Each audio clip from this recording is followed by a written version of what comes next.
Hola, ¿qué tal muchachos? Buenas tardes. En esta ocasión vamos a hablar sobre las radionovelas y sobre el radioteatro. Muy bien, pues sin más preámbulo, vamos a la diapositiva. Las diapositivas, más bien.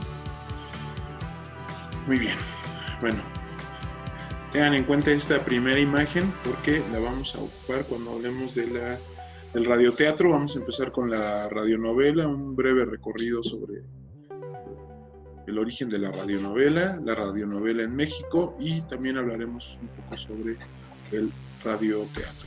¿Va? Muy bien. Bueno. Primero tenemos que saber que, a pesar de que la primera emisión de radio en el mundo fue en Francia en 1906, pues digamos se hizo popular algunas décadas después, y con ello vino la radionovela, que fue uno de los géneros más populares de la radio.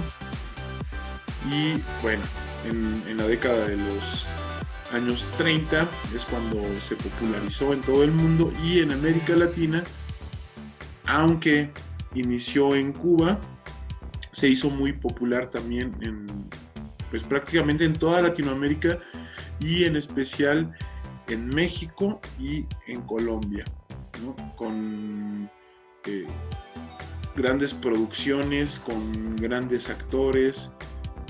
Y bueno, vamos a continuar. La primera producción en México fue una adaptación. En general, las radionovelas empezaron siendo adaptaciones de obras literarias, y bueno, ya posteriormente, les digo, hubo producciones específicas para hacer radionovela, según el gusto de la gente, según las necesidades del público, pero el inicio fue adaptando obras literarias. Y en México la primera obra literaria que se adaptó como radionovela fueron Los Tres Mosqueteros en 1932. El modo de presentarse de las radionovelas pues es en capítulos diarios de 20 minutos durante 6 meses, en el caso de Los Tres Mosqueteros, para un programa muy famoso en aquella época llamado La Voz de América Latina en México, de la cadena XCW, de amplitud modulada. Muy bien. Bueno, vamos a continuar.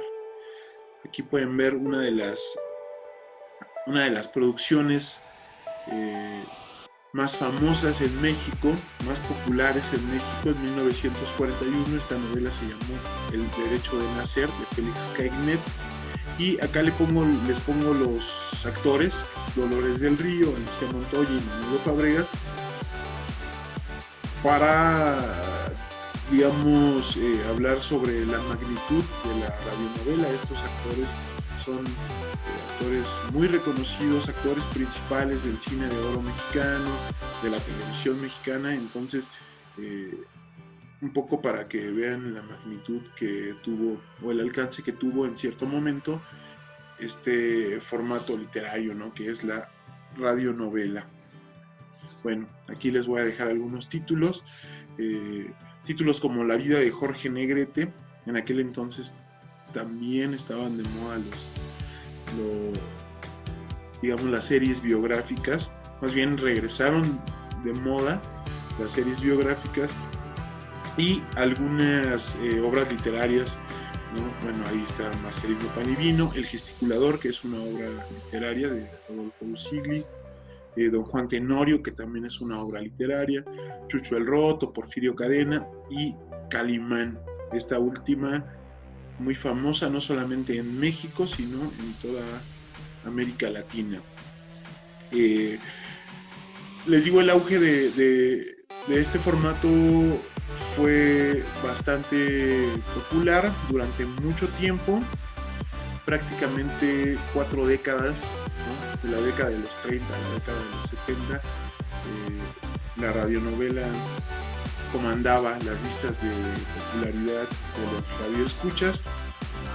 Bueno, hasta que llegaron otras tecnologías, ¿no? En específico la televisión, que suplantó, digamos, a la radio como el medio de comunicación por excelencia. Por el tiempo hablaremos brevemente sobre cada uno de estas manifestaciones. Ahora vamos a hablar sobre el radioteatro. El radioteatro tiene un formato muy similar al de las radionovelas, es decir, igual se dramatiza alguna obra literaria o algún guión en una cabina de radio, pero bueno, en el caso del radioteatro se hace en una sola sesión sin interrupciones, a diferencia de la radionovela que está capitulada.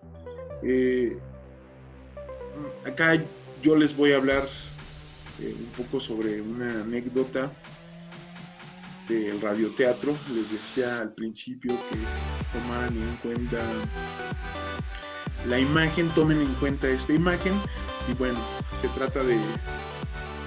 Les voy a hablar sobre el programa más famoso en la historia de la radio, que fue precisamente una emisión de radioteatro.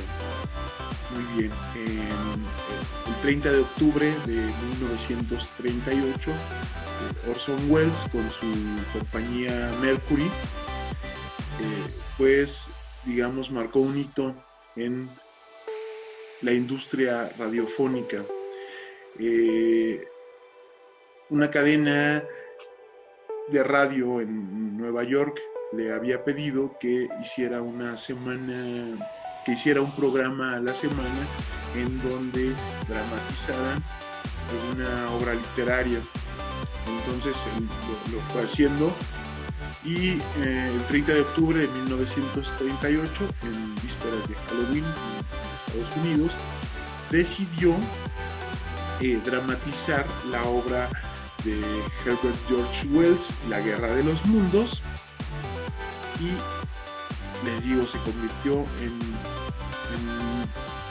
un programa sin precedentes y en un fenómeno sin precedentes. Cerca de 12 millones de radioescuchas lo escucharon al momento, y muchas otras personas nos hemos enterado de qué se trató. Bueno, les decía, la Columbia Broadcasting, que es la cadena CBS de Nueva York, pidió a George Wells esto en vísperas de Halloween. Lo hizo y se le ocurrió un poco cambiar el formato de la obra y presentarlo como cadena, como un noticiario, ¿no? Entonces, estas fueron las primeras palabras del programa. Dice: señoras y señores, interrumpimos nuestro programa de baile para comunicarles una noticia de último minuto procedente de la Agencia Intercontinental de Radio. El profesor Ferrell del Observatorio de Mount Jennings de Chicago reporta que se ha observado en el planeta Marte algunas explosiones que se dirigen a la Tierra con enorme rapidez. Continuaremos informando. La transmisión prosiguió y después anunciaron nuevamente, de nuevo interrumpieron, digamos, la dramatización para anunciar que un contingente militar extraterrestre había llegado. Esto provocó cualquier cantidad de sucesos de pánico en la población, ¿no? Aquí les muestro en la diapositiva algunas imágenes de algunos titulares de aquella época. La gente salió de sus casas, las abandonó, abarrotó las carreteras, ¿no? Hizo colapsar las estaciones de servicio policíaco. En fin, fue un alboroto, ¿no? A pesar de que se había presentado en el inicio del programa a la compañía de teatro. Pero bueno, quizá la gente no había puesto mucha atención en eso, pero sí en el contingente militar extraterrestre, ¿no?